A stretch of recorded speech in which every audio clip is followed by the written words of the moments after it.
Market structure को समझना हर trader के लिए लाजमी है, चाहे आप नए हों या प्रोफेशनल। इस वीडियो में हम आपको सिखाएंगे कि चार्ट को एक प्रोफेशनल ट्रेडर की तरह कैसे पढ़ा जाता है। इस वीडियो में आप लोग सीखेंगे मार्केट का मौजूदा ट्रेंड कैसे पहचानते हैं, रिवर्सल पॉइंट्स को वक्त पर कैच करने का क्या मेथड है, basic and advance ICT concepts है और मार्केट स्ट्रक्चर से कैसे डायरेक्शन का राज हम मालूम करते हैं। अगर आप चाहते हैं कि ट्रेडिंग में कंफ्यूज ना हो और प्रोफेशनल ट्रेडर की तरह फैसला करें तो ये वीडियो आपके लिए है। सबसे पहले हमने इसमें चेक करना है कि मार्केट स्ट्रक्चर होता क्या है। जब हम मार्केट स्ट्रक्चर की बात करते हैं तो इससे मुराद वो पॉइंट्स होते हैं जहां मार्केट ऊपर या नीचे जाती है, यानी स्विंग हाई और स्विंग लो। ये ऐसे पॉइंट्स हैं जहां से हमें अंदाजा होता है कि मार्केट किस तरफ मूव कर रही है।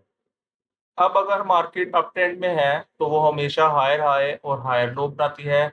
जब भी मार्केट एक नया हायर हाई तोड़ देती है तो इसे हम ब्रेक ऑफ स्ट्रक्चर कहते हैं। इसका मतलब ये हुआ मार्केट अभी भी ऊपर की तरफ जाना चाहती है, लेकिन अगर मार्केट नीचे आकर पिछला हायर लो तोड़ दे तो इसे चेंज ऑफ करैक्टर कहा जाता है। और ये अक्सर इस बात का इशारा होता है कि मार्केट अब अपना ट्रेंड बदलने वाली है। जो लोग ब्रेक ऑफ स्ट्रक्चर और चेंज ऑफ करैक्टर से रिलेटेड वीडियो देखना चाहते हैं तो उसका लिंक डिस्क्रिप्शन में और आई बटन में भी लगा दिया है, तो अगर वो ये वाली वीडियो देखना चाहें तो देख सकते हैं। अब अगर हम यहाँ पर देखें कि अगर मार्केट सिर्फ विक के जरिए ही हायर हाई के ऊपर निकल जाए तो ये भी एक ब्रेक ऑफ स्ट्रक्चर समझा जाता है। लेकिन हम लोग यहाँ पे याद रखेंगे कि सही ब्रेक ऑफ स्ट्रक्चर तभी होता है जब कैंडल हायर लो के नीचे ना सिर्फ टूटे बल्कि वहीं जाकर क्लोज भी करे। अगर ऐसा ना हो तो मार्केट फिर भी बुलिश ही मानी जाती है। अब सवाल ये बनता है कि हम कैसे पहचानेंगे कि असल हायर लो कहाँ है। तो इसका सीधा सा तरीका मैंने निकाला है कि जब भी दो बुलिश सिनेरियोज होंगे, मींस हमारे पास दो हायर हाई के बीच में जो सबसे नीचे वाला पॉइंट होगा वो हमारे पास स्विंग लो होगा, यानी कि वो हमारे पास हायर लो है। जब तक प्राइस इस स्विंग लो के ऊपर रहती है मार्केट बुलिश ही रहेगी। और इस वक्त हमें सिर्फ और सिर्फ बाइंग के मौके पर ही फोकस करना चाहिए, क्योंकि यहाँ से हमें पता चलता है कि ट्रेंड अभी भी अपसाइड पर जा रहा है। अब यहाँ पर हमारा एक सवाल है कि चेंज ऑफ करैक्टर कब बनता है, यानी चेंज ऑफ करैक्टर कब हमारे ट्रेंड को रिवर्स करता है। तो इस सवाल के आंसर के लिए हम लोग यहाँ पे ड्रा करते हैं। तो यहाँ पर 4 ओवर टाइम में हमारे पास जो ट्रेंड चल रहा है वो higher highs and higher lows का चल रहा है, ठीक है। तो अगर हम यहाँ पर 1 ओवर टाइम फ्रेम में इस 4 ओवर टाइम फ्रेम को कन्वर्ट करें तो यहाँ हमारे पास जो है परफेक्ट वे से हायर हाइज और हायर लोज बनते दिखाई दे रहे होंगे। और इसके साथ अगर हम इम्परफेक्ट सिनेरियो देखें तो आप लोग यहाँ पर देख सकते हैं कि हमारे पास higher high higher low higher low higher low, उसके बाद जो है हमारे पास यहाँ पर चेंज ऑफ करैक्टर होता है ये वाला, ठीक है। यहाँ पे होने के बाद हमारे पास एक लो बनता है, लो बनने के बाद अगेन जो है प्राइस हमारे पास वहां से हाई चली जाती है। तो जैसे ही वो यहाँ पर शॉर्ट की पोजीशन ओपन करते हैं तो हमारे पास फर्दर क्या होता है कि प्राइस जो है वहाँ से हमारे पास अप साइड पर निकल जाती है। तो क्या होता है हमारे पास कि यहाँ से लोग शॉर्ट ओपन करते हैं, शॉर्ट ओपन करते ही प्राइस जो है अगेन डाउन साइड पर आने के बाद हमारे पास जो है वो स्टॉप लॉस हिट करवा देती है। तो जो स्मार्ट प्लेयर होते हैं उन्हें पता होता है कि यहाँ पर हमारे पास जो है प्राइस डाउन साइड पर आई, डाउन साइड पर आने के बाद लो बना, लो बनने के बाद वो वेट करते हैं जो प्रीवियसली हायर हाई होता है क्या वो ब्रेक अपसाइड पे होता है या नहीं होता। तो इसकी एग्जांपल हम कुछ इस तरह से ले लेते हैं। मैंने यहाँ पर यूरो यूएस डॉलर का 1 मिनट टाइम फ्रेम ओपन किया हुआ है, ठीक है। तो आप लोग यहाँ पर देख सकते हैं कि हमारे पास प्राइस जो है इस तरह से डाउन साइड पर आ रही है, ठीक है। लेकिन उसके बीच में अगर हम सिनेरियो देखें तो हमारे पास प्राइस अप साइड पर है, लेकिन फुल 5 मिनट में जब इसे हम 1 मिनट को शिफ्ट करेंगे तो हमारे पास price lower lows and lower highs बना रही होगी। तो अगर आप लोगों के पास इस टाइप का नॉलेज होगा तो आप लोगों को पता होगा कि हमारे पास price movement higher time frame में किस साइड पर चल रही है। अब एडवांस मार्केट स्ट्रक्चर को हम लोग चेक कर लेते हैं। तो सबसे पहले हमने इसमें चेक करना है कि किस साइड ने कंट्रोल में किया हुआ है, डिमांड साइड कंट्रोल में है या सप्लाई जोन कंट्रोल में है। तो उसको चेक करने के लिए हम लोग सबसे पहले जो कंडीशन होगा हमारे पास उसमें हमारे पास आ जाता है इम्बैलेंस।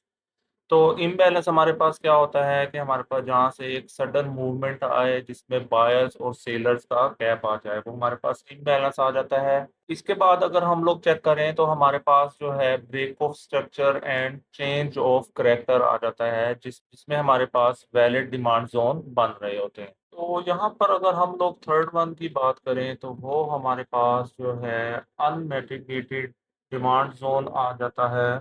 यहाँ पे आप लोग देख सकते हैं कि जो हमारे पास वन टाइम मिटिगेटेड एरिया हो जाता है तो इसका मतलब वहाँ पर प्राइस जो है दोबारा नहीं आ सकती। तो जो जो हमारे पास अनमिटिगेटेड ऑर्डर ब्लॉक्स होते हैं तो इसका मतलब ये होता है कि वहाँ पर पॉसिबल चांसेस हैं कि हमारे पास प्राइस जो है डाउन साइड पर उस अनमिटिगेटेड एरिया को टच करे और टच करने के बाद वहां से जो है प्राइस अगेन अपसाइड पर जाए। इसकी हम लोग यूरो यूएस डॉलर की एक एग्जांपल भी ले लेते हैं। जैसा कि आप लोग देख सकते हैं कि यहाँ पर जो है हमारे पास प्राइस जो है अपसाइड पर जाती है। अपसाइड पर जाने के बाद यहाँ पर हमारे पास जो है हायर हाई बन जाता है। तो जैसे ही हायर हाई बनता है तो इसका मतलब यहाँ पर हमारे पास जो है एक डिमांड भी क्रिएट हो जाती है जिसे हम ऑर्डर ब्लॉक का नाम देते हैं। तो ये हमारे पास एक ऑर्डर ब्लॉक बन गया है। ऑर्डर ब्लॉक बनने के बाद अब नेक्स्ट में हम लोग यहाँ पर चेक करते हैं कि हमारे पास प्राइस मूवमेंट क्या आती है। तो अब आप लोग यहाँ पर देख सकते हैं कि हमारे पास ट्रेंड जो है अप ट्रेंड से डाउन ट्रेंड पे शिफ्ट हो गया है, तो उसे हम लोग चोक कहते हैं। तो अगर हम यहाँ पर चेक करें तो यहाँ पर हमारे पास ये इम्बैलेंस भी शो हो रहा है। इम्बैलेंस के साथ जो हमारे पास प्रीवियस कैंडल है वो हमारे पास क्या होगा, एक किस्म का डिमांड एरिया होगा। डिमांड एरिया कह सकते हैं या आप लोग कह सकते हैं कि वहां से प्राइस जो है सडन डाउन साइड पर मूव कर सकती है। तो हम लोग क्या करेंगे, वहां से जो है अपनी ट्रेड को इस तरह से ओपन करेंगे। ओपन करने के बाद जो हमारा स्टॉप लॉस होगा थोड़ा सा उस कैंडल से अबव ले लेना है और हमने जो टारगेट ले लेना है जहां पर हमारे पास डाउन साइड पर ये चोक होगा तो वहां तक हमने अपना टारगेट ले लेना है। अब फर्दर हम लोग यहाँ पर चेक कर लेते हैं कि हमारे पास क्या सिनेरियो बन रहा है। अब जैसा कि आप लोग देख सकते हैं कि हमारे पास जो है प्राइस वहां पर टैप हो जाती है। टैप होने के बाद जो है हमारे पास चेंज ऑफ करेक्टर का जो मेथड होता है वो इस वे से प्ले किया जाता है। अब हम सेकंड एग्जांपल की तरफ चलते हैं। तो यहाँ पर अगर हम लोग सेकंड पैटर्न की बात करें तो हमारे पास जो सेकंड पैटर्न होता है उसे हम लोग कहते हैं लिक्विडिटी ग्रैब। अब लिक्विडिटी ग्रैब के अंदर हमारे पास होता क्या है कि प्राइस जो है इस तरह से मूव कर रही होती है। इस तरह से मूवमेंट करने के बाद प्राइस सडनली हमारे पास क्या होता है कि वो डाउन साइड पर मूव करती है। यानी कि ये वाली जो हमारे पास यहाँ पे लिक्विडिटी जनरेट हुई हुई होती है इसको वो एकदम से यहाँ से ग्रैब कर लेती है। यानी कि प्राइस जो है सडन डाउन साइड पर आती है और डाउन साइड पर आने के बाद जो है फिर फर्दर अप साइड पर मूव कर जाती है। तो ये हमारे पास जो पैटर्न होता है इसे हम लोग कहते हैं लिक्विडिटी ग्रैब पैटर्न। और इस पैटर्न को अगर हम ब्रेक ऑफ स्ट्रक्चर के पॉइंट ऑफ व्यू से देखें तो हम लोग यहाँ पर देख सकते हैं कि हमारे पास जो है ये वाला जो होगा ब्रेक ऑफ स्ट्रक्चर होगा। ठीक है, ये हमारे पास एक ब्रेक ऑफ स्ट्रक्चर बन जाएगा। तो जैसे ही ये हमारे पास ब्रेक ऑफ स्ट्रक्चर बनेगा तो इसका मतलब यहाँ पर हमारे पास जो डिमांड जोन बनेगा वो डाउन साइड पर बनेगा। ठीक है, तो अगर यहाँ पर हम लोग डिमांड की बात करें तो ये वाला जो हमारे पास डिमांड जोन बन रहा होगा ये एक किस्म का इनवैलिड डिमांड जोन होगा। ठीक है, इसे हम लोग क्या कहेंगे, इनवैलिड डिमांड जोन। ये हमारे पास इनवैलिड डिमांड जोन है। तो जो हमारे पास वैलिड डिमांड जोन होगा वो वैलिड डिमांड जोन क्या होगा, जो हमारे पास previously higher high higher low और हायर हाई होगा। तो यहाँ वाला जो हमारे पास जोन होगा वो हमारे पास क्या कहलाएगा, वैलिड डिमांड जोन कहलाएगा। ये हमारे पास वैलिड डिमांड जोन होगा और इस वैलिड डिमांड जोन से हमने क्या करना होगा, वहां से अपनी ट्रेड को ओपन करना होगा और जो हमारे पास स्टॉप लॉस होगा वो लिटिल बिट बिलो ले लेना है और जो टारगेट होगा हमने जो लास्ट टाइम वाला हाई होगा वहां तक का हमने टारगेट ले लेना है। तो इस तरह से जो है हम लोग लिक्विडिटी ग्रैब पैटर्न को प्ले करते हैं। लिक्विडिटी ग्रैब की एक ये एग्जांपल है जिसमें मैं आप लोगों को यहाँ पे क्लियरली शो कर देता हूँ कि हमारे पास जो वैलिड डिमांड जोन है वो किस तरह से बन रहा है और जो हमारे पास इनवैलिड डिमांड जोन होगा वो कहाँ पे है। तो यहाँ पर अगर हम लोग चेक करें तो ब्रेक ऑफ स्ट्रक्चर के पॉइंट ऑफ व्यू से और इम्बैलेंस के पॉइंट ऑफ व्यू से जो हमारे पास लास्ट कैंडल होती है वो हमारे पास क्या होगा, यहाँ पे डिमांड जोन होगा। ठीक है, तो इसका मतलब जो हमारे पास वैलिड डिमांड जोन है वो ये वाला बन रहा है। इसको हम लोग ड्रा कर लेते हैं। ये हमारे पास एक डिमांड जोन है। अब फर्दर हम लोग चेक कर लेते हैं कि हमारे पास प्राइस के अंदर क्या मूवमेंट आती है।